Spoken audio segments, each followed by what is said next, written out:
جلب کر دنیا اور آخرت میں کامیابی کا یقین ہمارا مان جائے کہ حضور علیہ السلام کی ایک ایک سنت میں کامیابی ہے، ایک طریقے میں کامیابی ہے۔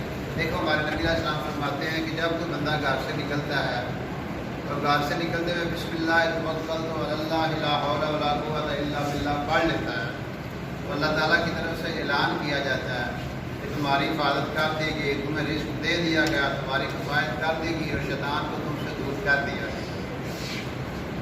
تو ہم ہر موقع کی سنت اڈاپٹ کریں، رات کو سو رہے ہیں، سوتے وقت کی دعا پڑھیں، فاتحہ پڑھ لیں، درود شریف پڑھ لیں، استغفر اللہ پڑھ لیں، اللہ کو یاد کرتے کرتے سوئیں۔ صبح اٹھتے ہی پہلا بول ہماری زبان پہ جاری ہو لا الہ الا اللہ۔ اچھا جب آپ عادت بنا لیں گے نا اپنی، پھر جب قبر میں بندہ فرشتے آئیں گے، بندہ اٹھے گا نا تو اٹھتے ہی انہیں پڑھنا لا الہ الا اللہ محمد رسول اللہ۔